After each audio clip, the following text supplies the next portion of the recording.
প্রাক্তন সংসদ থেকে তোলা চাওয়ার অভিযোগ, মুচিপাড়া থানার মামলায় ফের তলব ম্যাথু সামুয়েলকে। নারদকর্তা ম্যাথু সামুয়েলকে সমন পাঠানো হলো।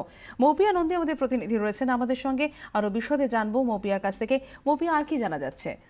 দেখো সঞ্চিতা, কয়েক মাস আগেই মুচিপাড়া থানা এলাকায় যে ল্যাপটপ উদ্ধারের ঘটনাকে কেন্দ্র করে আমরা যে খবর সম্প্রচার করেছিলাম, সেই কেসের পরিপ্রেক্ষিতেই আরো একবার ম্যাথু সামুয়েলকে তলব করা হয়েছে। 20 এপ্রিল তাকে মুচিপাড়া থানায় উপস্থিত হওয়ার জন্য নির্দেশ দেওয়া হয়েছে এবং এও উল্লেখ করা হয়েছে, তাকে মেল করা হয়েছে এবং তাতে এও উল্লেখ করা হয়েছে যে যদি তিনি না উপস্থিত হন তাহলে বিষয়টাকে গুরুত্ব দিয়ে দেখা হবে এবং সেক্ষেত্রে বিষয়টি আদালতের গোচরেও আনা হবে। যদিও যেটা আমরা জানি যে ম্যাথু সামুয়েল তিনি এর আগে যখন ডাকা হয়েছিল তখন 12 সপ্তাহের মেডিকেল সার্টিফিকেট দিয়েছিলেন যে তিনি এই মুহূর্তে ট্রাভেল করার জন্য প্রস্তুত নয়। তাই যেটা জানা যাচ্ছে যে এক্ষেত্রেও তিনি তার সেই মেডিকেল সার্টিফিকেট যে বিষয়টি অর্থাৎ মেডিকেল গ্রাউন্ডটি সেটিকেই সামনে আনতে চলেছেন, এমনটাই জানা যাচ্ছে। ধন্যবাদ মৌপিয়া নন্দী, আমাদের প্রতিনিধির সঙ্গে আমরা কথা বললাম।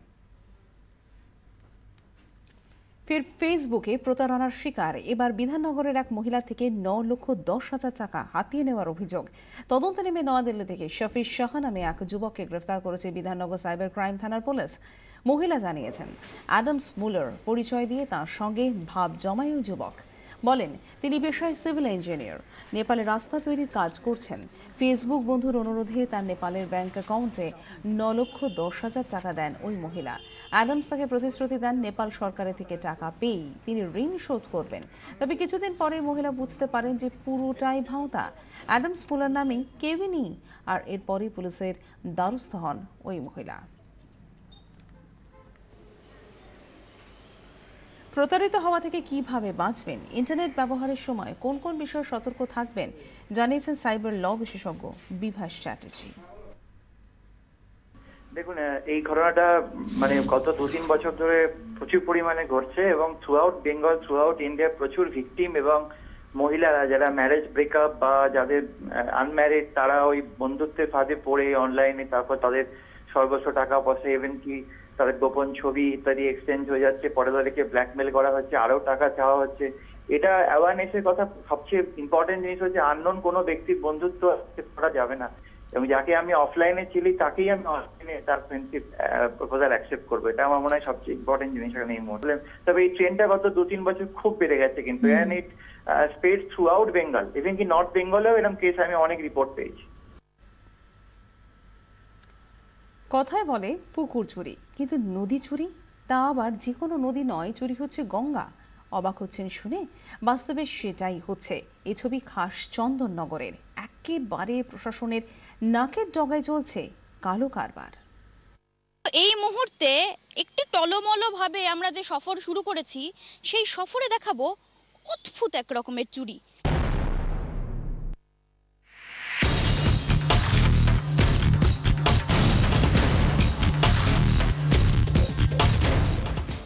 গঙ্গা, দেশের প্রাণধারা।